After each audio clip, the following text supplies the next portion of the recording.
Parler comme je pense. Parler cru. Vous êtes sur Change, le juriste de demain. Le podcast dédié aux acteurs du droit qui va vous sortir de votre zone de confort. Alors, je voulais commencer par vous remercier à nouveau pour les feedbacks que je reçois. Ça fait vraiment plaisir. Je ne vous remercierai jamais assez. Je crois que je me répète d'ailleurs. Mais vraiment, merci à tous de nous écouter, de m'écouter, d'écouter mes invités. J'espère que vraiment ils vous apportent la valeur qu'il faut. Parce que, comme vous le savez, Change, l'objectif, c'est vraiment de vous apporter de la valeur à chaque écoute. Et on n'arrêtera pas de procéder ainsi. Épisode 9, c'est parti. On dit souvent que l'innovation n'est pas une seconde nature. Ce n'est pas une évidence pour tout le monde, et encore moins d'ailleurs lorsque l'on est avocat, juriste, professionnel du droit de façon générale. Pourtant, de nos jours, je pense qu'il est de plus en plus nécessaire, voire indispensable, de se distinguer par l'innovation ou l'optimisation d'un produit ou d'un service. Comment créer une offre de service juridique innovante lorsque l'on est avocat, par exemple ? C'est vrai que c'est une question qui peut tarauder l'esprit, parce qu'effectivement, la question de l'innovation, elle est fondamentale. Comment on arrive à se distinguer ? Comment on arrive à faire en sorte d'avoir son identité à travers le service que l'on propose ? C'est vraiment des choses, je pense, qui sont très intéressantes d'un point de vue de la réflexion. C'est la question que j'ai posée à notre invité d'aujourd'hui. Il s'appelle Martin Bussy. C'est un entrepreneur et président de Legal Innovation and Transformation, un cabinet de conseil dédié aux professionnels du droit. Voici nos échanges. Bonjour Martin. Bonjour, très bien, écoute, je te remercie. Tout va bien, malgré le contexte. Je suis très heureux de t'accueillir sur ce podcast Change. Comme tu le sais, l'idée c'est vraiment d'aider les professionnels du droit à sortir de leur zone de confort. Donc on va essayer de rentrer dans du concret. L'idée c'est vraiment d'aborder le sujet d'aujourd'hui, à savoir créer une offre de service innovante pour les cabinets d'avocats, en tant que cabinet d'avocats. Comment on va vraiment mettre en place une réflexion qui leur permettra de pouvoir tout de suite onboarder ces idées, et je vais te laisser te présenter. Écoute, merci beaucoup pour ce temps d'échange et de réflexion. Donc Martin Bussy, consultant en transformation digitale et stratégie pour les avocats et les juristes de l'entreprise.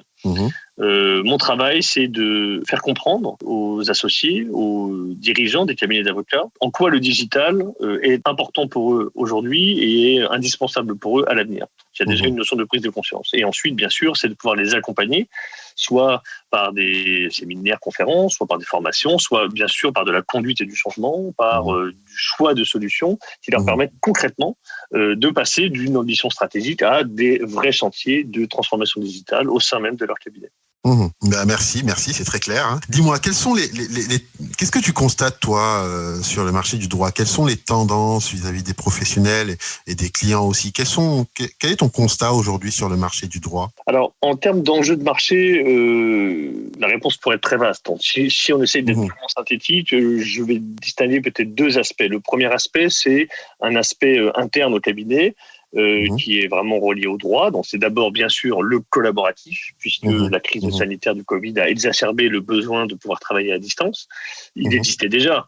Mais c'est vrai que là, maintenant, les avocats se sont trouvés confrontés de manière paroxystique à ce besoin-là. Donc, le collaboratif, ça veut dire travailler à distance, se partager des documents, même si on n'est pas dans la même pièce, signer à distance, donc être capable finalement de garantir un processus administratif de qualité et un processus de travail et de réflexion juridique de qualité avec les outils modernes, sans être au même endroit. Le deuxième aspect, c'est la conformité.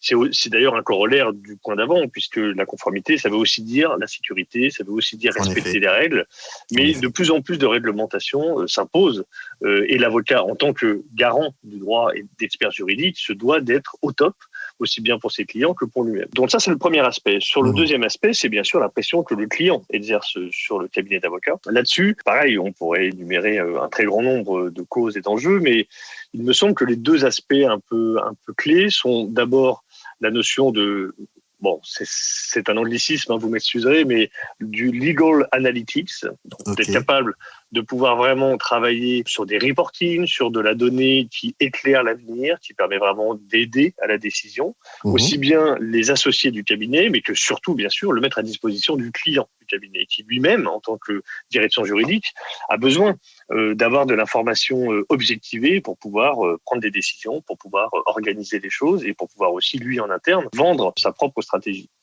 Et ça, c'est bien au cabinet d'avocats d'être à la manœuvre là-dessus. Et deuxièmement, c'est la transparence, c'est-à-dire l'accès agile à l'information que le client souhaite et dont il demande à l'avocat. Mais c'est très compliqué pour l'avocat de lui fournir cette information s'il n'a pas d'outils ou s'il n'a pas une compréhension fine de ce qu'est cette information et de la valeur qu'elle peut avoir pour le client. Donc ça, ce sont vraiment des sous-jacents qui poussent de manière très forte à ce que le digital, vraiment s'ancre dans le travail des cabinets d'avocats. En effet. C'est intéressant ce que tu dis vis-à-vis effectivement des clients, la transparence. Je trouve ça tout à fait juste parce que j'étais en train de penser il y a quelque temps à la transparence qu'on doit avoir sur le prix, par exemple. C'est juste un truc qui me vient comme ça. Le prix, par exemple, sur le site internet des prestations que l'on propose, tout ça. C'est vrai que c'est assez drôle de voir à quel point le client commence à être exigeant à ce niveau-là aussi. Est-ce que tu as rencontré ça, des clients qui te disent oui, mais en fait, je vois que le cabinet il est très old school, j'ai pas son prix sur le site internet, on a un site très traditionnaliste entre guillemets.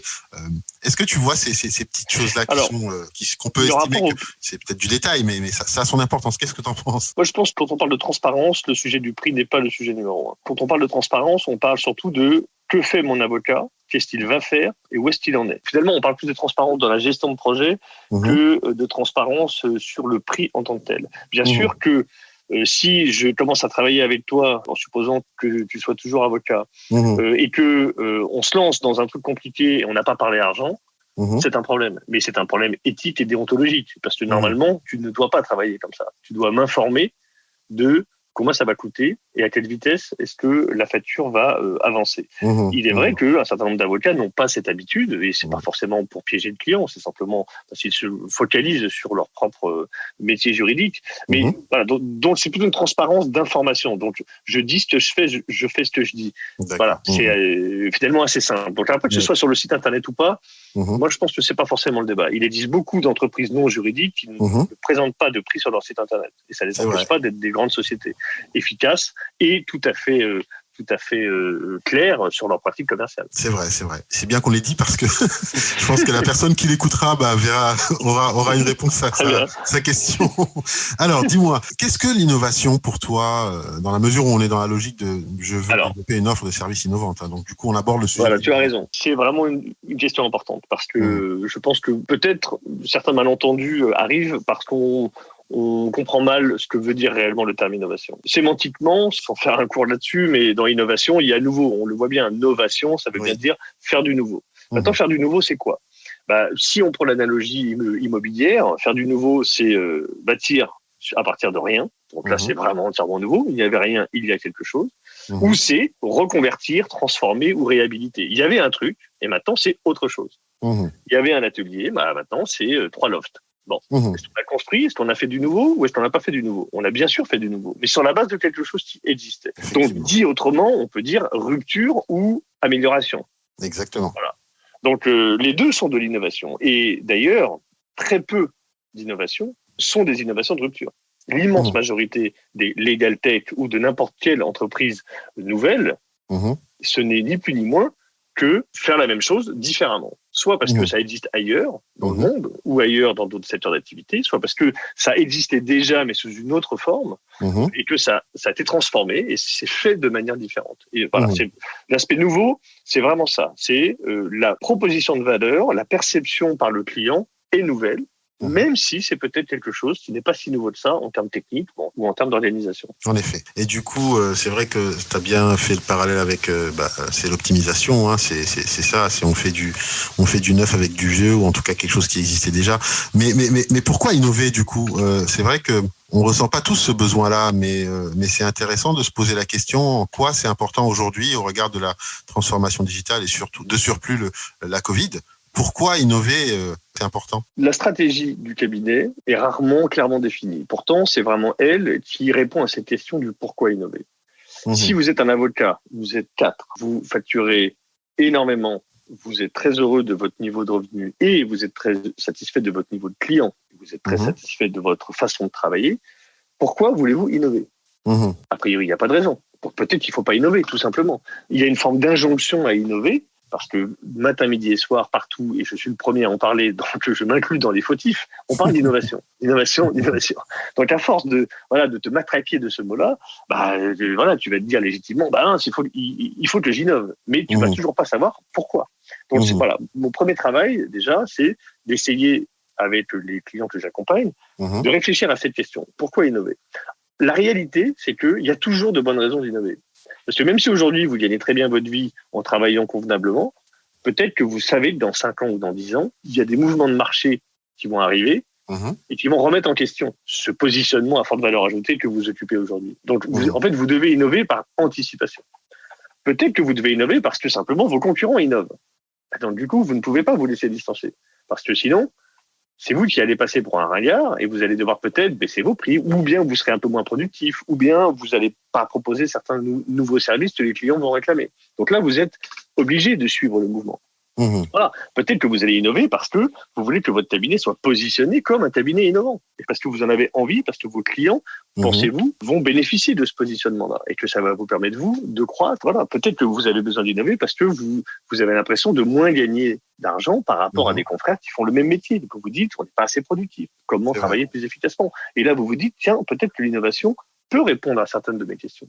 Voilà, donc il peut y avoir plein de raisons pour lesquelles innover peut être un excellent choix ou peut-être un choix restreint. Donc il faut aussi savoir par quoi commencer. Peut-être que mettre en place un outil collaboratif qui est vraiment utilisé, ça sera déjà un très bon premier pas pour 2021. Et qu'en fait, tous les autres sujets plus compliqués, on verra ça plus tard. Parce que là, au moins, on sait qu'il y a de la valeur. On sait qu'il y a de l'efficacité, et c'est de l'innovation. Ce processus de réflexion, du coup, de brainstorming, de tout ce qu'il faut pour justement se répondre à la question pourquoi, c'est difficile, selon toi, pour les avocats qui soit rentrent dans le marché, c'est-à-dire veulent monter leur cabinet ou sont sur le marché existant, mais n'ont pas l'habitude justement d'avoir ces réflexions-là de brainstorming, parce que c'est vrai que si les avocats, on est tous juristes, quoi, on est formés, on n'a pas cette logique-là de se dire, ok, je me pose, je réfléchis sur la stratégie de mon cabinet. J'aime beaucoup l'emploi que tu fais du mot atelier. Parce que brainstorming, on pourrait se dire qu'on peut le faire tout seul. Mais atelier, non. Déjà, on est dans du collectif. Et c'est ça toute la différence. C'est que si on veut essayer de comprendre, déjà, au service de quoi veut-on mettre l'innovation ? Donc, pourquoi innover ? C'est-à-dire, quelle est la stratégie du cabinet ? Et à quoi le cabinet doit-il faire face dans les années à venir ? Deuxièmement, il faut aussi se poser la question de comment ça marche aujourd'hui, de faire un diagnostic aussi de la situation. Qu'est-ce qui, finalement, ne va pas dans le bon sens entre aujourd'hui, le constat, le diagnostic, et demain, la stratégie ? Parce que le digital et l'innovation va servir à aussi raccrocher les wagons entre aujourd'hui et demain. Et ça, tous les points de vue sont importants. Et c'est ce que je répète souvent aux avocats avec lesquels je parle, mais j'en ai bien conscience, pas si facile que ça à mettre en œuvre, mais tous les avis comptent. L'avis de l'assistante qui travaille dans le cabinet depuis 25 ans est un avis qui a beaucoup de valeur. Parce que justement, elle en a connu des changements.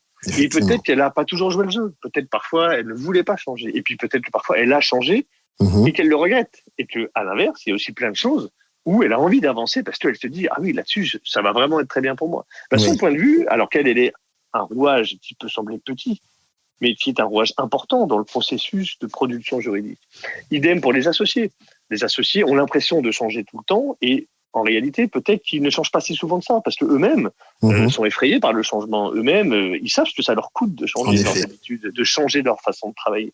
Et pourtant, faire un atelier au début pour réfléchir à ce qu'il faut changer, c'est déjà en partie résoudre le problème du déploiement et de la formation et de la conduite de changement. Parce que si vous avez impliqué les gens au début du processus de réflexion, ils sont impliqués dès lors qu'une solution pratique est proposée au sein du cabinet. Ils ont participé à la décision, ils ne peuvent pas dire que ça leur est imposé. Donc là, ils sont dans l'obligation morale vis-à-vis d'eux-mêmes de jouer le jeu du changement. Donc en fait, ça peut paraître chronophage et onéreux de faire des ateliers au début, mais c'est la garantie qu'à l'arrivée, les choses se passent bien. Très important ce que tu viens de dire, très très important. Ouais. Quelles sont les innovations de services que tu as récemment observées sur le marché aujourd'hui ? Alors, déjà, je vais un peu peut-être briser tes rêves. Globalement, il n'y a pas d'innovation sur le marché. D'accord. Vraiment, vraiment explicite. Mhm. Ce qui ne veut pas dire qu'il n'y a pas des propositions, qu'il n'y a pas des expérimentations très intéressantes qui sont déployées. Mais d'ailleurs, si nos auditeurs s'interrogent, ils ne vont pas forcément avoir en tête tout de suite des exemples d'innovation de service comme ça qui leur vient immédiatement à l'esprit. Mhm. Mais malgré tout, je vais en citer peut-être 3. La première, et d'ailleurs un très gros cabinet américain l'a déployé, ça peut avoir un certain coût, c'est une sorte d'observatoire juridique à destination de leurs clients. Alors, on peut se dire, qu'est-ce que ça a d'innovant ? Les observatoires, ça existe, etc. Et surtout, à quoi ça correspond concrètement, quoi. C'est vrai que voilà, on dit observatoire, les gens se disent, oui, ça doit être un truc énorme, alors qu'en fait, concrètement, on ne sait pas c'est quoi. Oui, concrètement, c'est pas si gros que ça. Voilà, exactement. L'impact côté client est assez fort, mais en interne, c'est pas tant que ça. C'est que les avocats sont de très grands experts. Ils manipulent beaucoup d'informations et de concepts. Le fait d'avoir des gens dont le métier est de mettre noir sur blanc et en image cette expertise de manière constante, j'ai envie de dire en live, permet chaque semaine de sortir une newsletter juridique par secteur d'activité qui permet d'offrir à ses clients, directeurs juridiques ou équipes juridiques de grandes sociétés, une garantie d'être toujours à jour dans sa veille juridique, sectorielle, spécialisée. Ça, c'est de la formation. Je suis en train de cocher la case dans ma tête. Je me dis, OK, les avocats doivent se dire, ça, on fait. Eh bien oui, mais par exemple, tu es avocat en droit des nouvelles technologies, tu travailles notamment sur le secteur des biotech.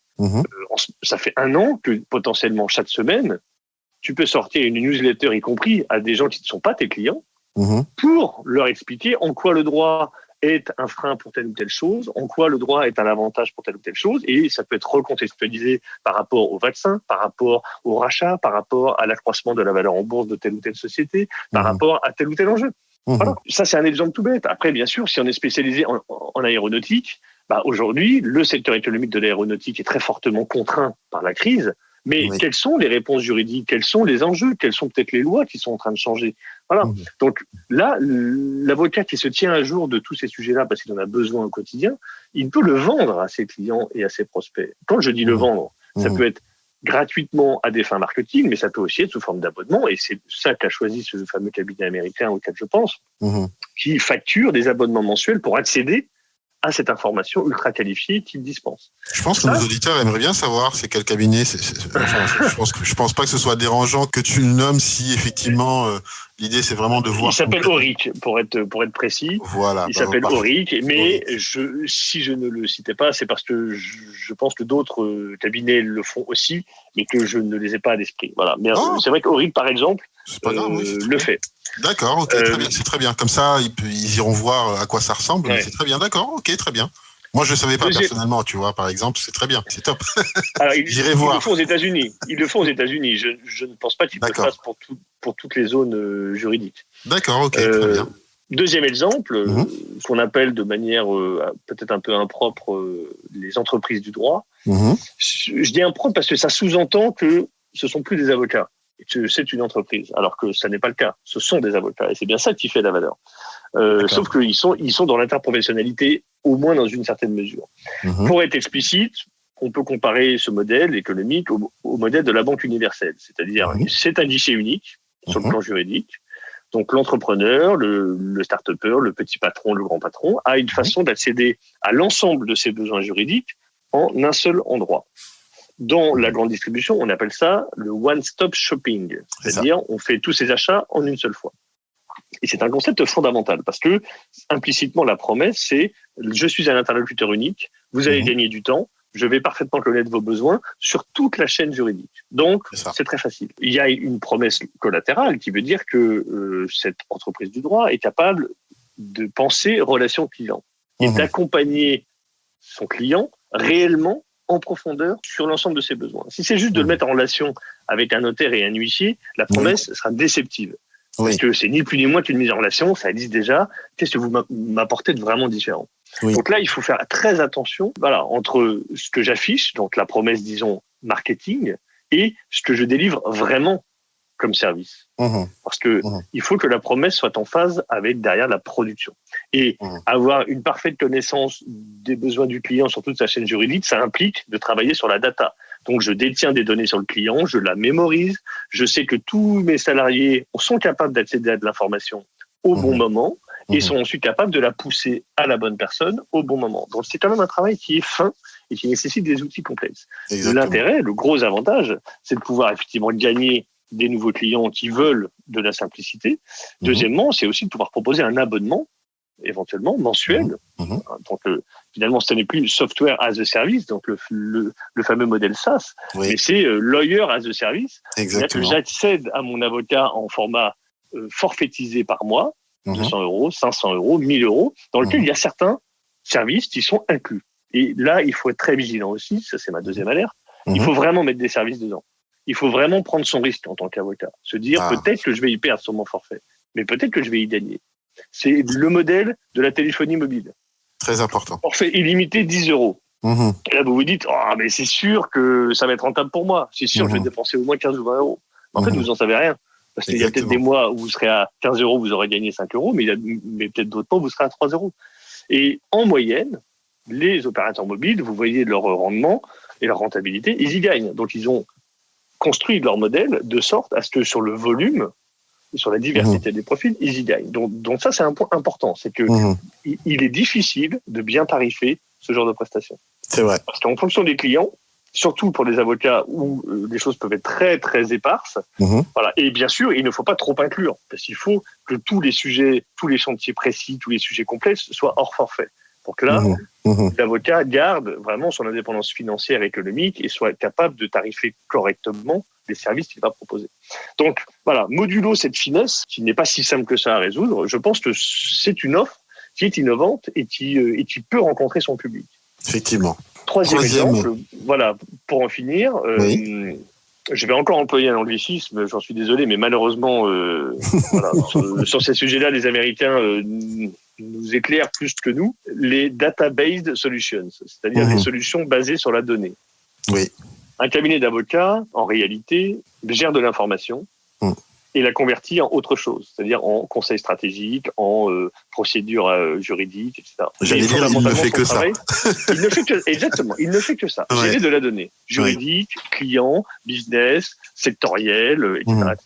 etc. Donc, être capable de non plus se dire que je vends des services de conseil à mon client, mais finalement, je lui vends un accès à de l'information qui est souvent l'information du client, sauf que je la lui contextualise et je la lui mets à disposition, et que ça, c'est ce que le client finalement va acheter ou va louer.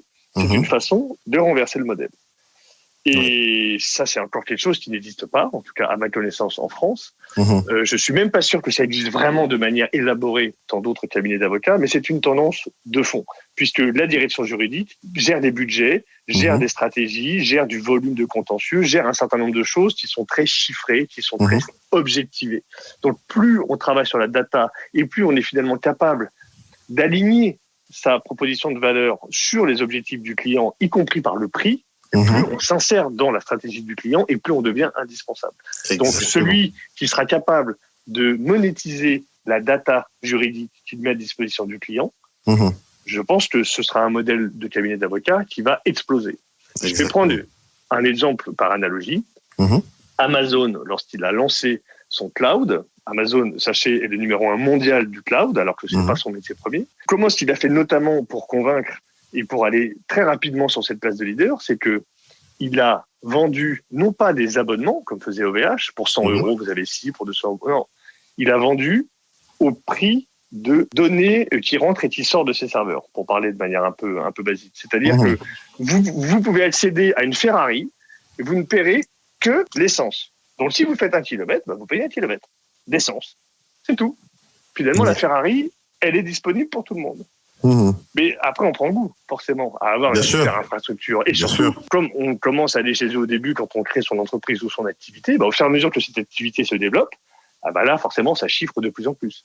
Mais on a aussi de plus en plus de besoins de sécurité, etc., ce qu'Amazon propose. Donc, en gros, ils sont dans une optique de scalabilité, donc de passage à l'échelle, depuis très petit à très grand. Mais c'est parce qu'ils facturent au volume d'entrée-sortie de données, et non plus sur, si vous voulez accéder à un serveur de telle ou telle taille, c'est 50 € par mois, ou c'est 100 € par mois. Que vous consommiez zéro, ou que vous consommiez beaucoup de ces capacités. Vous voyez, donc ça renverse la façon de percevoir la valeur.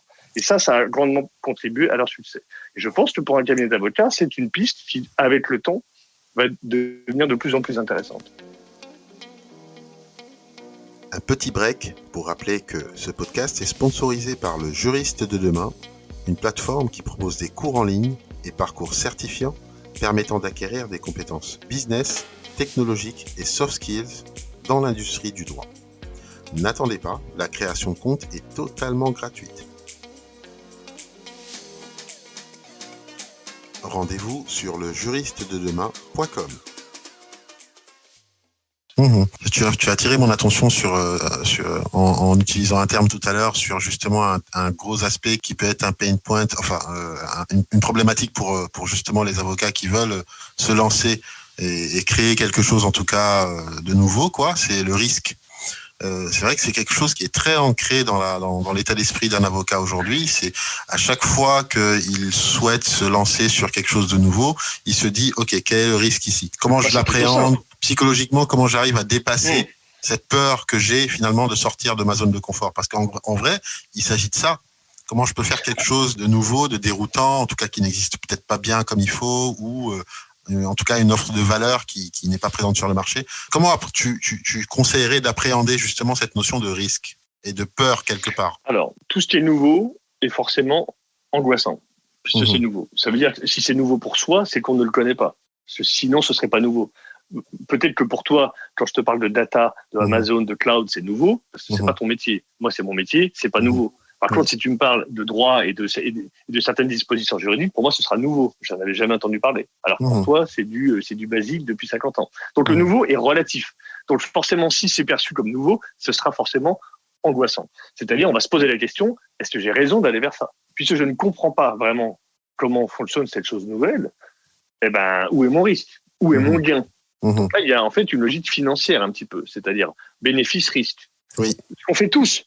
Voilà, on va dans un nouveau restaurant qu'on connaît pas qui vient d'ouvrir. Il y a un bénéfice et un risque. Le risque, c'est que ce soit décevant, trop cher, pas bon. Le bénéfice, c'est que ce soit la super adresse que j'attendais depuis 6 ans que j'habite dans le quartier. Voilà. Donc, du coup, quand on est un nouvel avocat, comment est-ce qu'on accède à la tech ? Si j'essaie de peut-être simplifier un petit peu ta question. Déjà, beaucoup d'offres existent qui se vendent par abonnement. Donc, on peut louer la tech.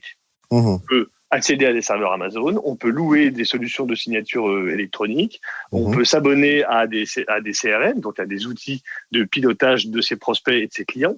On peut faire plein de choses et qui vont coûter 15 €, 20 €, 50, 100 € par mois. On peut s'abonner à sa solution de gestion de cabinet chez Cécile ou chez Jarvis. C'est un abonnement mensuel. C'est pas hors de prix par rapport à son loyer qui encore aujourd'hui coûte 2, 3, 4, 5 000 € par mois. C'est vrai. Voilà, dépenser 50 € pour avoir un bon outil de travail sur le plan logiciel, j'estime que c'est un bon investissement. Le risque, c'est quoi ? C'est de commencer à travailler avec, donc de passer du temps, de se former, et après de dire « Ah mince, finalement, il n'est pas si bien que ça ». Voilà, c'est exactement ça. Le problème du choix, est-ce le bon outil ? Alors, pour bien choisir, soit il faut prendre son risque, c'est-à-dire que je suis prêt à recommencer une deuxième fois sur un autre outil parce que j'estime que je ne peux pas forcément trouver le bon outil tout de suite. Soit je me fais conseiller, donc je me fais conseiller par des confrères, je me fais conseiller par des publications, ou je me fais conseiller par un consultant dont c'est le métier et qui va, sur la base de mes besoins et de ma stratégie, me proposer des solutions qui seront les moins mauvaises ou les meilleures en fonction du point de vue. Voilà. Mais vu que c'est nouveau, il faut bien à un moment donné faire confiance, soit à soi-même, soit aux autres. Mais on est bien obligé à un moment donné de faire confiance. Et après, si on est un peu plus, disons, je dirais pas visionnaire, mais en tout cas, si on se projette un peu plus loin et qu'on se dit, oui, mais quand même, les solutions tech aujourd'hui me paraissent insatisfaisantes. Moi, je suis sur un métier particulier. Je suis en attente de solutions plus complètes. Je ne les ai pas. Mais je suis trop petit. Ou, même si on est 20 ou 30 collaborateurs, on n'est quand même pas assez financé pour pouvoir faire quelque chose. Comment faire ? On va pas créer une start-up. C'est pas notre métier. Ouais. Alors, Schumpeter, qui est un peu le pape des économistes de l'innovation, désigne 2 types de profils qui sont les plus enclins à faire de la R&D. Le premier, c'est de l'entrepreneur. Donc, c'est Elon Musk, le gars tout seul qui a des idées géniales et qui arrive à motiver des gens autour de lui pour accoucher de ses projets. Donc, on n'est pas tous Elon Musk. Voilà, donc, après, si on pensait qu'on était Elon Musk, peut-être qu'on prendrait plus de risques et qu'on deviendrait effectivement Elon Musk. Donc, c'est aussi peut-être autoréalisateur, voilà, comme chose. Mais en tout cas, il n'y en a quand même pas beaucoup. Et puis surtout, Schumpeter, au fur et à mesure de sa vie, Il a vécu en gros jusqu'en 1950-60. Il s'est rendu compte que finalement, les structures les plus efficaces pour faire de la R&D, c'était les grandes structures. Parce qu'elles sont capables de prendre des risques démultipliés, parce qu'elles ont plus de moyens, et donc elles peuvent perdre. Donc leur notion de risque est moins grave. Parce que finalement, comme j'ai 10 projets, même s'il y en a 8 qui crachent et 2 qui cartonnent, j'y gagne. Une logique de fonds d'investissement un petit peu. Donc, comment être gros quand on est petit? C'est ça le sujet. Quand je dis gros, c'est 1000, 2000, 3000 avocats. Donc ça veut dire, en gros, il n'y a pas grand monde en France qui a cette surface-là. C'est de travailler ensemble. Donc c'est de se dire, et si je voyais avec mes concurrents pour bâtir des projets pour nous tous? Donc de la coopétition, donc de la coopération entre concurrents. Ça peut être une façon de faire. Sauf qu'évidemment, il faut une certaine ingénierie sociale et technique pour pouvoir faire fonctionner ce genre de dispositifs qui sont des dispositifs collectifs, mais qui sont éminemment performants et pertinents quand ils sont bien faits. Voilà. Un exemple très simple pour illustrer ça. Il existe une nouvelle technologie informatique qui s'appelle la blockchain. Voilà. Peut-être que certains de nos auditeurs en ont entendu parler. C'est une façon, pour faire très court, de stocker de manière absolument fiable de l'information sur Internet. Eh bien, de nombreuses banques ont bâti des GIE, donc se sont associées avec certaines de leurs concurrentes, 5 ou 6 autres banques, souvent sur différents pays, et ont en commun créé un GIE, mis de l'argent au pot. Elles sont toutes de manière équivalente représentées au board, donc elles co-animent cette structure, qui a développé des solutions de blockchain pour notamment de la compensation financière. Donc pour faire la compta chaque soir de tous les échanges intrabancaires qui ont pu se passer. Donc ça, c'est une solution de coopétition. Ce sont des entreprises concurrentes qui se sont dit, c'est une nouvelle techno qui n'a de valeur que si elle est partagée, faisons-la ensemble, et comme ça, on aura, nous, un outil qui sera le nôtre, et avec lequel on pourra faire des choses, soit en interne, soit même peut-être le commercialiser demain. Donc ça existe dans plein de domaines. C'est une façon de pouvoir, finalement, en étant petit, devenir gros sur le plan de la tech. Intéressant, en fait, ce que tu dis là, la coopétition, c'est vrai que c'est pertinent, parce que ça pourrait être la solution miracle pour tout jeune cabinet d'avocats qui se lance et qui n'a pas de fonds, en tout cas qui n'a pas nécessairement de réseau, de se réunir avec 3 autres confrères et de créer soit une offre, soit un produit, soit un service, mais à moindre coût, en fait. Après, on préfère souvent être à 100% chez soi, même si c'est une petite maison, qu'être à 20% dans un château. Hein. Donc, chacun ses goûts. Non, mais il faut aussi accepter aussi de se respecter par rapport à son projet. On n'est pas obligé. Voilà. C'est souvent un des principaux freins. Travailler en collectif, c'est difficile. Ça prend du temps, ça prend de l'énergie, d'expliquer, de convaincre. C'est pas facile. Je pense que toi qui es entrepreneur, tu le sais. Bien sûr, toujours, en même temps, travailler tout seul, parce peut-être que tu es le chef d'entreprise, et en même temps, tout le temps, en permanence, tu convaincs, tu expliques, tu rassembles, tu réunis, et à la fin de la journée, tu te dis, mais j'ai fait que ça. C'est ça vrai. Aussi ton boulot. Exactement. Exactement. Tu sais, en plus, ce que tu viens de dire là, ça me fait penser à une initiative d'un cabinet américain, il me semble, il y a 2 ans que j'avais vu, Rain & Court. Je ne sais pas si ça te dit quelque chose. En fait, c'est un consortium de plusieurs cabinets d'avocats, des gros, notamment Clifford Chance ou Nathan Watkins, tu vois, qui se sont réunis avec d'autres cabinets et qui ont décidé de créer carrément une sorte de CRM super puissant. Voilà. Et du coup de le mettre à disposition de tous les avocats en fait qui en avaient besoin. Et c'est vrai que c'est intéressant ce que tu dis à ce niveau-là. Je ne connaissais pas cet exemple, mais c'est typiquement. Alors là c'est encore plus puissant. C'est que ce sont déjà des gros cabs qui s'associent comme une sorte de super cab, en tout cas sur le plan de leurs produits. Puis c'est un CRM qui a derrière 5 clients verrouillés avec chacun 1000 licences, ça veut dire 5000 utilisateurs. Ça justifie pleinement de passer du temps à développer un outil vraiment profilé pour leurs besoins, et rien ne les empêche demain de le vendre et de le commercialiser. Là aussi, je vais reprendre l'exemple d'Amazon, parce qu'Amazon est très critiquable par beaucoup d'aspects, mais il y a aussi du génie. C'est que Amazon est devenu le leader du cloud parce qu'ils avaient de tels besoins de machines et de gestion de données pour leur propre business. Ils se sont dit, mais en fait, on est en train de devenir les meilleurs au monde parce que nous sommes ceux qui avons le plus de volume à traiter. Donc finalement, pour que ça nous coûte moins cher, on n'a qu'à le vendre aux autres, notre capacité de data center. Et c'est comme ça qu'ils l'ont mis sur le marché. Et c'est pour ça qu'ils l'ont mis aussi dans une logique de coût variable, Parce que eux, de toute façon, avaient déjà pris en charge les coûts fixes. Donc, c'est devenu une machine à cash et en même temps une machine à économie. Donc, vous voyez que là, on est sur un cercle vertueux à plusieurs niveaux, parce qu'ils s'assurent d'être toujours en pointe de l'innovation, ils s'assurent toujours de dépenser moins pour la gestion de leur data center, et en même temps, ils gagnent maintenant 25% de leur résultat net mondial uniquement grâce à ça. Ouais. Et du coup, ça finance la logistique gratuite, ça finance blablabla.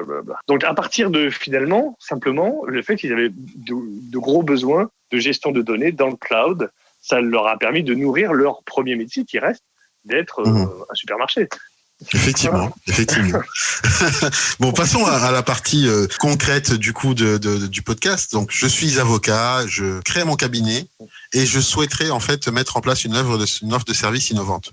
Mais par contre, bien évidemment, comme ça arrive souvent, je ne sais pas par où commencer. Quels sont les tips que tu peux me donner? Si je te disais aujourd'hui, donne-moi 5 tips pour pouvoir démarrer. Qu'est-ce que tu me dis? Alors, offre de service innovante. Je pense que tous les mots-clés sont là. Bon, déjà, il y a service, c'est-à-dire quel est mon positionnement, quelle est ma valeur, qu'est-ce que je propose. Donc là, il y a déjà une réflexion de marketing stratégique qui doit être très claire.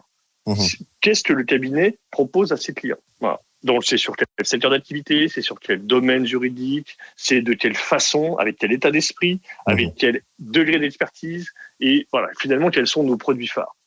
Ça, c'est le service. Ensuite, il y a offre. Donc, qu'est-ce que je vends? Est-ce que je vends du temps? Est-ce que je vends des forfaits? Est-ce que je vends une réputation? Est-ce que je vends une disponibilité? Est-ce que je vends un emplacement?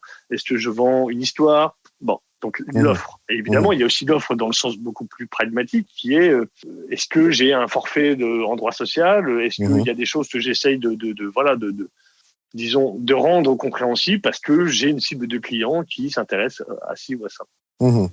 Parce que dans offre, et ça c'est le corollaire, c'est qu'il y a demande. Donc, qui sont mes clients, quels sont les clients avec qui je veux travailler et quels sont leurs besoins.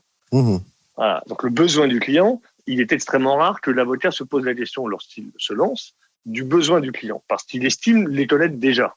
Il a besoin des services d'un avocat pour les problèmes qu'il va rencontrer dans tel ou tel domaine. Mais c'est un peu court. C'est comme de dire, moi je suis fabricant automobile, mon client il a besoin d'une voiture qui est fiable, qui roule et qui est jolie. Mais on n'a rien fait avec ça. C'est Parce clair. qu'en fait, il y en a des millions possibles. Voilà. Donc vrai. c'est là où il faut aller plus loin dans le raisonnement. Ça, c'est difficile. Et donc, c'est vrai que cette réflexion de l'offre et de la demande, c'est-à-dire qu'est-ce que je propose à qui, eh bien, il faut y passer du temps. Ça ne veut pas dire qu'on va forcément accoucher d'un truc révolutionnaire, mais au moins, il faut bien comprendre ce que l'on propose, parce que le mieux on le comprend, le mieux on peut l'exprimer, et le mieux le client peut le comprendre. Même si c'est pas sorcier, même si c'est peut-être pas très... Voilà. Et après, il y a donc le mot innovant, c'est-à-dire de faire tout ça et d'essayer de le faire différemment. Et si on veut faire une offre de service innovante, c'est bien qu'on cherche à se différencier. Sinon, on ne chercherait pas à être innovant. Si on cherche à faire un truc nouveau, c'est qu'on veut faire quelque chose de différent et avoir l'air d'être différent parce qu'on pense que le client cherche quelque chose de différent. Donc, on voit déjà que le fait de mettre le mot innovant, ça irradie l'ensemble des mots-clés qu'on a déjà cités précédemment. Si on veut faire un truc innovant, c'est qu'on présuppose que le client souhaite quelque chose de différent. Donc, on en revient à quel client, pour quelle chose différente, etc. Après, donc, l'aspect innovant, là aussi, il faut se dire, est-ce que c'est dans la manière de travailler? Une gestion de projet qui est particulièrement accessible au client. Je l'informe automatiquement tous les 3 jours de là où on en est. Je lui propose même un calendrier avec toutes les étapes clés de son projet. Je fais ci. Bon, ça, ce sont des outils, finalement, qu'on met à disposition de son client. Ces outils existent tous. Là, ce qui est compliqué, c'est d'organiser ça de manière à ce que ce soit pratique à utiliser et d'accompagner son client dans l'usage. Mais c'est pas compliqué, on n'a pas besoin d'être ingénieur pour faire ça. Un avocat suffit largement. Voilà, c'est ça que je veux dire. Et je dis ça en souriant, puisque l'ingénieur est aussi compliqué que d'être avocat, finalement. C'est juste que c'est un autre métier. Après, être innovant, ça peut effectivement vouloir dire, pour revenir à ce qu'on disait plus tôt dans la discussion, ça peut être des choses beaucoup plus tournées tech. C'est-à-dire vraiment une façon de faire des pactes d'associés de manière particulière, une façon de pouvoir co-rédiger des contrats de distribution qui font 350 pages dans 8 langues, une façon de le faire en collaboratif qui permet d'impliquer la direction juridique de tous les pays concernés du client, etc., etc. Là, c'est innovant non seulement dans la façon de faire, mais c'est aussi innovant dans la proposition de valeur qu'on propose à son client, qui lui-même va pouvoir ensuite piloter son contrat tout le temps. Parce qu'il aura des modules par pays, il pourra gérer les mises à jour, il pourra intégrer des nouveaux collaborateurs dans ce processus, et lui, ça lui fait gagner du temps énormément. Donc là, ça veut dire qu'on se projette dans la valeur ajoutée côté client, et pas seulement chez soi. Donc l'innovation, peut être protéiforme, donc offre de services innovantes. Pour essayer de récapituler un peu ce qu'on s'est dit, c'est le service, donc qu'est-ce que j'offre, c'est quoi mon positionnement, c'est quoi ma valeur ajoutée. 2, c'est quoi la demande du client et c'est quoi concrètement l'offre que je lui propose. Donc là, il faut vraiment avoir l'effet miroir, quitte même à interroger son client avant de créer son site web, avant de vraiment définir qui on est. Rien ne nous empêche d'en parler avec son client. Alors c'est très intéressant ça, parce que tu sais que beaucoup d'avocats ont peur d'interroger leurs clients, justement, d'avoir leur feedback, et c'est vrai que parfois c'est pas raisonnable. Je sais pas pourquoi. C'est surtout amusant parce que pour avoir moi travaillé longtemps pour une solution qui était proposée aux avocats, j'ai rarement connu des avocats qui n'étaient pas contents qu'on leur demande leur point de vue et leur feedback. Exactement. Eux-mêmes sont très heureux de pouvoir donner leur avis et de pouvoir partager leur point de vue. Mais en fait, c'est humain. C'est-à-dire que le juriste, il est aussi très content. Et le client est aussi très content qu'on lui demande son point de vue. Parce qu'il ne peut pas mal le prendre. Le fait qu'on s'intéresse à lui, il ne peut pas mal le prendre. Éventuellement, il peut ne pas faire trop d'efforts pour répondre parce qu'il n'a pas le temps ou pas envie, mais il ne pourra pas être vexé qu'on lui ait demandé son point de vue. Et donc, in fine, donc cet aspect innovant, c'est donc là aussi, on revient à la question que tu posais tout à l'heure de pourquoi innover. C'est peut-être que l'offre de service, finalement, déjà en soi, répond à la question. Peut-être que le mot innovant est déjà de trop. Ça, c'est à chacun de savoir si l'offre de service innovante doit vraiment être innovante ou si simplement elle doit être rigoureuse, bien pensée, bien calibrée. Voilà. Non, c'est une approche intéressante parce que ça voudrait dire que dans la mesure où l'avocat, ou en tout cas le professionnel du droit qui veut se lancer, qui a envie de créer quelque chose à forte valeur ajoutée, dès lors qu'il a cette réflexion-là, c'est la démarche d'avoir cette réflexion business, parce que pour moi c'est une réflexion business, c'est qui sont mes clients, qu'est-ce que j'offre, qu'est-ce que je propose, ainsi de suite. Pour toi, dans un premier temps... Pour moi, c'est pas une réflexion business. D'accord. Excuse-moi de t'interrompre, mais je pense que là c'est un point clé. Parce que si on renvoie ça à c'est une vision business, 80% des avocats vont se dire donc c'est pas pour moi, parce que moi je suis pas là pour faire du business. Aussi de réagir comme ça, parce que le rôle de l'avocat, c'est de défendre l'intérêt ou les intérêts du client. D'accord. Défendre l'intérêt du client, il y a client dans le mot. Et on dit, moi avocat, j'ai des clients. Donc le mot client n'est pas un gros mot, il n'est pas un mot commercial, il n'est pas un mot de business. Il y a un client et il y a un avocat. Le boulot de l'avocat, c'est de connaître son client pour connaître ses besoins et pour être capable de défendre ses intérêts. S'il ne connaît pas les intérêts de son client, comment peut-il le défendre? Donc en fait, le boulot de l'avocat, c'est de connaître son client, à la limite. Il le connaît sur le plan juridique et il lui apporte son expertise juridique, mais il connaît son client. Donc c'est pas une démarche business que d'interroger son client. Ça devrait être une démarche naturelle de la part de l'avocat de connaître son client. Après, je comprends ce que tu veux dire, c'est-à-dire oui, non, j'ai compris. Il y a connaître le client sur le plan juridique, mais il y a aussi connaître le client sur le plan de ses impératifs financiers, économiques, commerciaux. Donc, il y a aussi besoin d'avoir effectivement, lorsqu'en tout cas on travaille en B2B, parce que c'est pas le cas de tous les avocats, mais c'est vrai qu'il faut aussi s'intéresser à son secteur d'activité sur le plan économique. Mais d'abord et avant tout, je pense qu'il faut éviter de réduire la notion de compréhension du client à sa dimension business, parce que ce serait à mon avis un peu court. Ok, non, t'as parfaitement raison, c'est bien précisé. J'étais en train de me demander, au vu de ce qu'on vient de dire, est-ce que justement les avocats ne se diraient pas, mais finalement tout ce qu'on vient de dire, ils le font. Parce que comme ça me vient, je me dis peut-être qu'il y en a certains qui disent mais ça je le fais déjà en fait. Donc du coup, qu'est-ce qu'il faudrait que je fasse en plus pour vraiment sortir du lot, pour vraiment par exemple attirer une nouvelle clientèle, pour tu vois. Tous les Français considèrent qu'ils n'ont pas besoin d'un avocat parce que ça va, ils connaissent, ils savent gérer leurs affaires, ils n'ont pas besoin d'aide. Bon, donc si tous les avocats se disent non mais c'est bon, en fait moi j'innove déjà tous les jours, regarde, là j'ai bien écouté. Franchement, il n'y a rien de nouveau sous le soleil. Bon, ils auront raison ou ils auront tort. Ça dépend en fait du niveau de qualité et du niveau d'efficacité qu'on veut atteindre. Voilà. Parce que oui, on peut faire ses travaux soi-même chez soi. Il n'y a aucun problème. Et après, c'est quoi le rendu? Ça dépend de son niveau, du temps qu'on y passe, de l'argent qu'on y met et de la compétence qu'on a. Moi, je peux faire les travaux chez moi, sauf que comme je ne sais pas faire les travaux, le rendu va peut-être pas être tout à fait au niveau de ce que j'ai escompté. Voilà. Alors que si je travaille avec un architecte ou avec un bon entrepreneur, ou les deux idéalement, là, j'ai beaucoup plus de garanties. Ça va me coûter un certain prix, mais par contre, j'aurai une valeur à l'arrivée. Voilà. Donc après, innover, en fait, être capable de bien réfléchir à sa stratégie, de bien la partager avec ses associés et ses collaborateurs, de faire un bon audit, de faire une bonne interrogation, de faire une bonne conduite de projet, une bonne formation, un bon déploiement, puis un bon suivi. Si le cabinet sait faire, il n'a aucun besoin de se poser de questions. Mais je n'ai jamais rencontré un cabinet qui savait faire ça comme ça. C'est pareil. Et après, ça dépend peut-être du niveau de qualité que l'on attend. Voilà. Tout comme, en droit, oui, on peut lire Légifrance et avoir l'impression d'avoir compris la loi. Elle est là, l'information. Il n'y a rien de secret.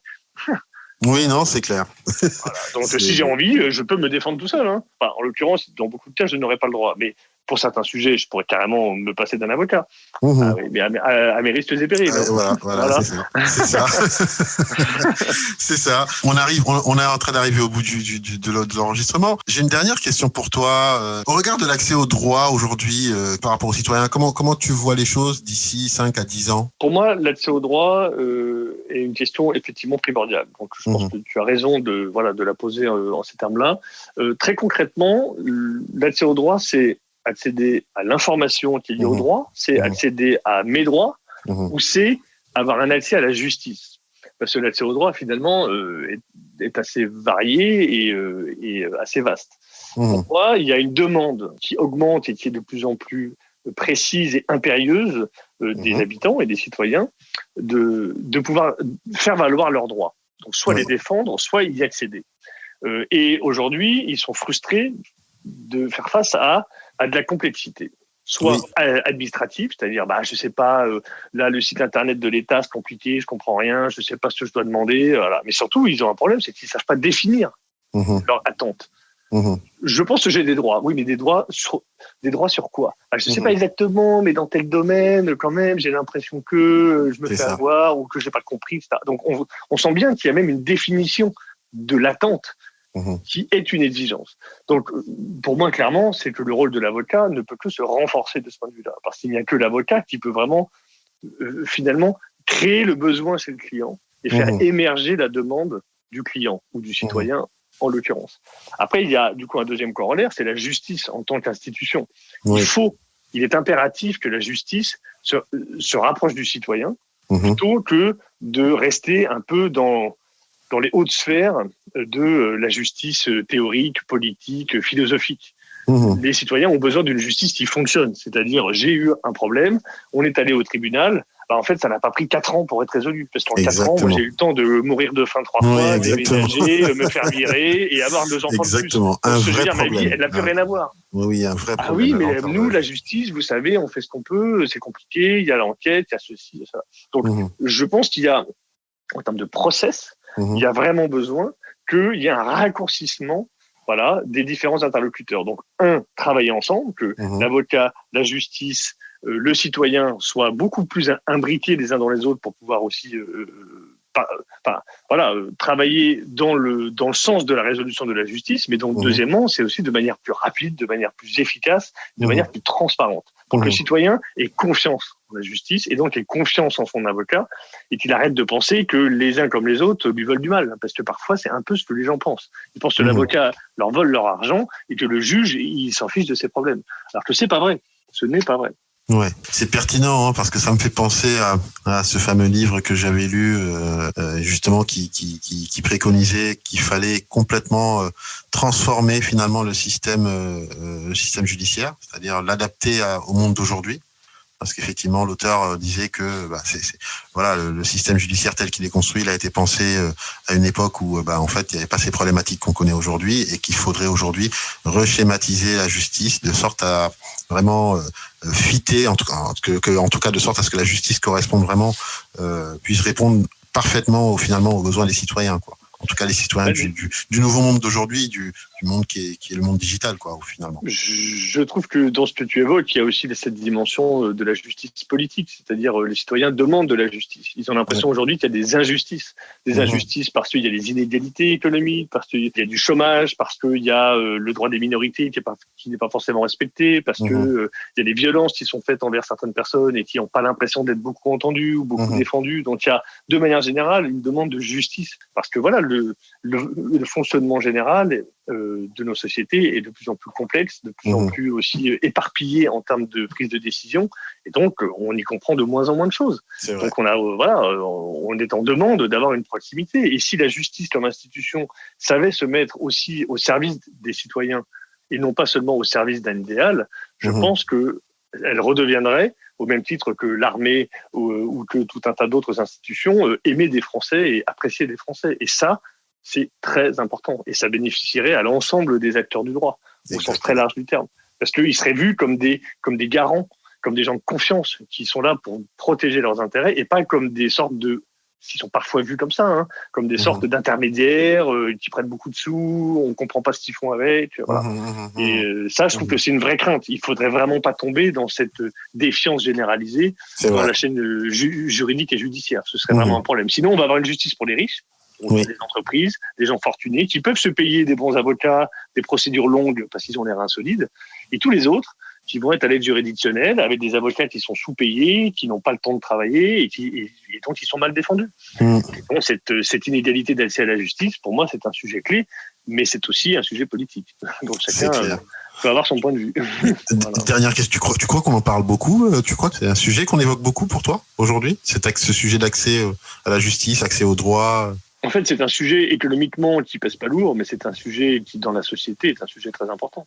Si les gens aujourd'hui sont des gilets jaunes, sont des abstentionnistes, sont des complotistes, sont des anti-vaccins, sont des anti-beaucoup de choses, c'est parce qu'il y a une perte de confiance.